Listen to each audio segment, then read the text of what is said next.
Today, October 21st, the Catholic Church celebrates the feast of Saint Anthony Maria Gianelli, bishop, founder, eloquent preacher, apostle of charity and evangelization. Anthony Maria Gianelli, son of James and Mary James Gianelli, was born into a middle-class family on 12th April 1789 at Cereta, near Genoa, in the north of Italy.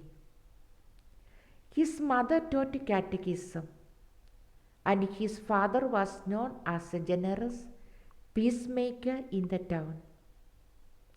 As a child, people were often struck by his gentle nature, industriousness, and extraordinary intelligence. It was from his mother that Anthony, at an early age, learned the doctrines of the faith.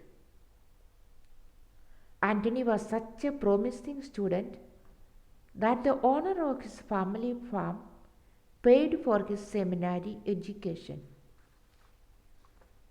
He quickly distinguished himself by his virtue and exceptional eloquence, thus earning him the unusual privilege of being allowed to preach while still a subdeacon. He ordained as priest on 23rd May 1812 when he was only 23 years old. He was granted special dispensation to be ordained a priest 2 years before the required canonical age.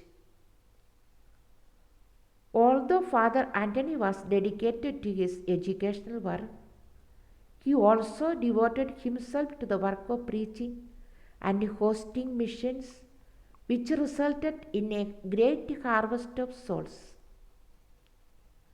The most prominent feature of his sanctity was his unwavering zeal for souls.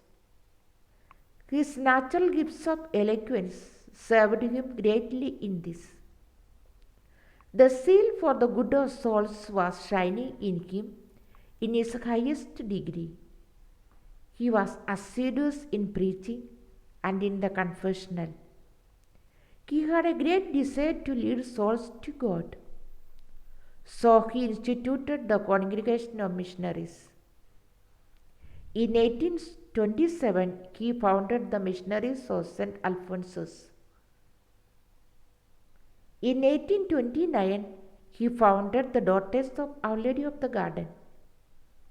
Was born from the passionate love Anthony Gianelli had for the children of his parish. It was Gianelli's charity, wide awake and open to all, that moved him to start a new congregation. On January 12th, 1829, 13 young ladies whom Gianelli had come to know gathered together in Caveri, Italy. They were of various ages and social conditions, but all were animated with the same spirit and were ready to stay together, united in perfect community life.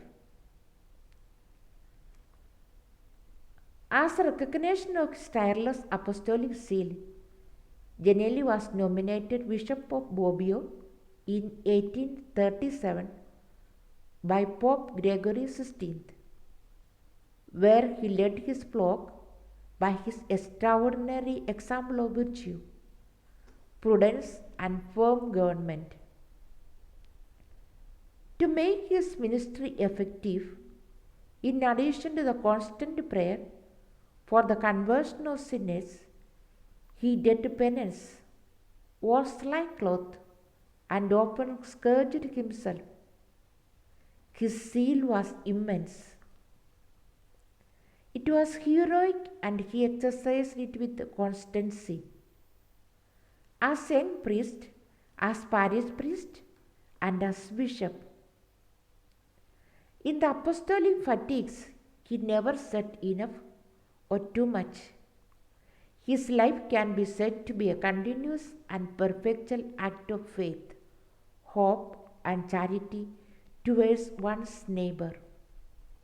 All his actions, all his words, all his thoughts, and all his affections had one and the same principle, one and the same end, the glory of God and the salvation of souls.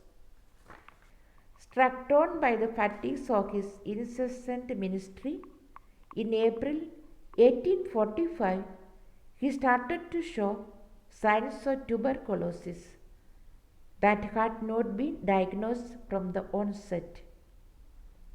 He spent the next month in recuperation, where he seemed to regain his strength for a time. He seemed to recover during this period, but his illness returned in the spring of 1846 and his condition started to deteriorate at a rapid pace. At the age of 57, on 7th June 1846, he died due to a serious fever combined with the tuberculosis. The course for sainthood commenced under Pope Leo XIII on 2nd June 1896, which gave him the title of Servant of God. Pope Benedict XV recognized his life of heroic virtue and declared him to be venerable on 11th April 1920. Pope Pius XI beatified him on 19th April 1928, and Pope Pius XII canonized him on 21st October 1951. Pope John Paul II on 17th February 2003 recalled the saint for his burning desire to belong to Christ and hailed him for his dedication to evangelization and preaching. Since the foundation of this institute, the sisters have dedicated their efforts serving in schools, colleges, hospitals, social services, mission places, nursing homes, vocational centers, and parishes. Thus, in addition to the communities in Italy, the Daughters of Our Lady of the Gardens mission has expanded throughout the world. Following the footsteps of St. Anthony GIANELLI, a man of courageous faith, a tireless missionary, a vigilant shepherd, we strive to make charity our life plan and way of life, open to the constant demands of the Spirit of God and aware that we must never stop doing good until death. We venture beyond every boundary for love of Christ, for serving our needy brothers and sisters, afflicted by old and new forms of poverty. We seek to plan and carry out new projects of evangelization and human promotion to offer a suitable response to current situations. O Saint Anthony GIANELLI, who through your work have shown such a great love to all. On this day, through the intercession of Saint Anthony GIANELLI, we pray to God to grant his burning love of God and his ardent zeal and great charity towards our fellow being. Happy feast day to all.